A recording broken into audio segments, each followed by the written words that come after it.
देखिए, ये बात तो पक्की है कि Bharatiya Janata party clear majority के साथ अपनी गवर्नमेंट बनाने जा रही है। और जो मैंने सार्वजनिक सभाएं की हैं, जो राजस्थान के रहने वाले कुछ लोगों से हमारी बातचीत हुई है, उससे मैं इस निष्कर्ष पर पहुंचा हूं कि 2/3 मेजॉरिटी की भी संभावनाओं को नकारा नहीं जा सकता। कई मुद्दे रहे इन चुनावों में, खासतौर पर गारंटियों की बात की जाए, गहलोत सरकार गारंटियों की बात कर रही है, लेकिन जिस प्रकार बीजेपी जो भ्रष्टाचार के मामले उठा रही है। देखिए, गहलोत सरकार ने जो गारंटी दी है अथवा कांग्रेस ने जो गारंटियां दी हैं उस पर जनता का विश्वास नहीं है, क्योंकि जन सामान्य में विश्वसनीयता कांग्रेस पार्टी पूरी तरह से खो चुकी है। जो वह कहते हैं वह करते नहीं, उनके कृति और कथन दोनों में बराबर अंतर रहा है। लेकिन भारतीय जनता पार्टी 1951 में जनसंघ के रूप में जो हमने कहा था और बाद में भी जो हमने अपने इलेक्शन मैनिफेस्टो में कहा था, अक्षरशः उसका पालन किया है। आर्टिकल 370 समाप्त करने की बात हम लोगों ने 1951 में की थी। आपने देखा और कहा था कि जब संसद में हमको बहुमत मिल जाएगा, हम धारा 370 चुटकी बजाकर समाप्त करेंगे। कर दिया हम लोगों ने बहुमत के साथ ही।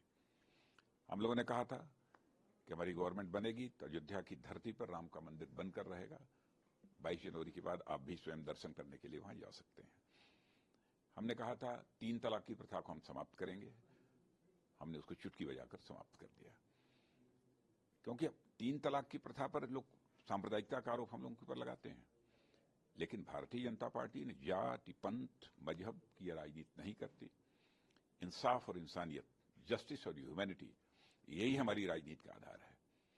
हमारे लिए चाहे वो हिंदू की माँ बेटी हो, बहन हो, चाहे मुस्लिम की हो, चाहे ईसाई की हो, चाहे पारसी की हो, किसी, वो हमारे लिए माँ है, हमारे लिए बहन है, हमारे लिए बेटी है।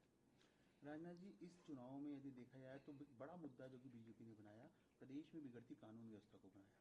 उदयपुर का कांड सबके सामने है, उस चीज को भी सभी कई बार सामने दिख रहा है। आपको लगता है कि जब 2 दिन बाद 25 तारीख को जब मतदान होगा तो ये तमाम चीजें जहन में रहेगी प्रदेश की जनता में?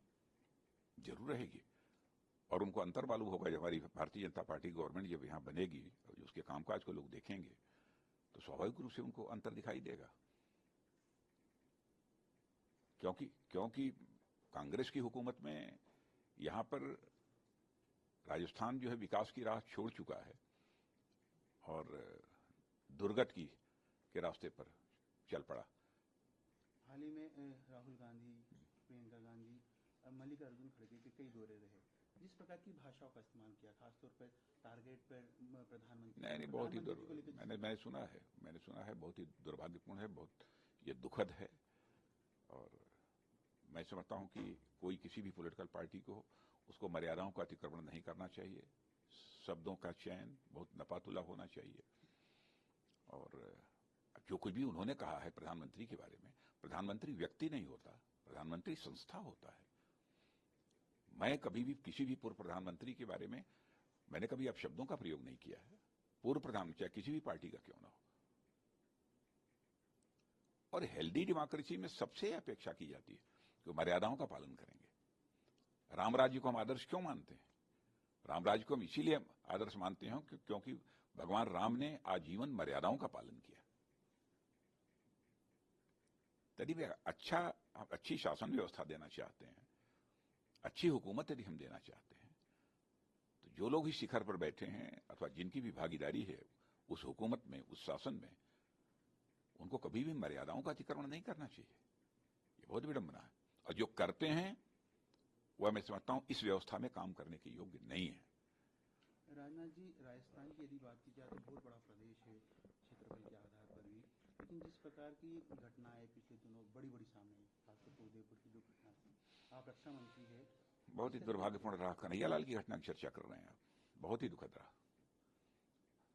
मुख्यमंत्री अशोक गहलोत बार बार ये कहते हैं एनआईए को जांच सौंप दी है, लेकिन अब तक आगे क्या हुआ उसकी अपडेट हमारे को नहीं है। प्रश्न ये होता है कि इस प्रकार की जघन्य अपराध क्यों होते हैं?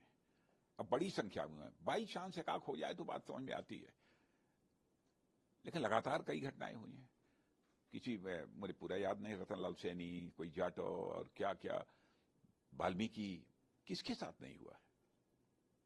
अब जयपुर में भी एक घटना हुई थी रोडरेज की, उसमें एक व्यक्ति की मृत्यु भी हो गई थी।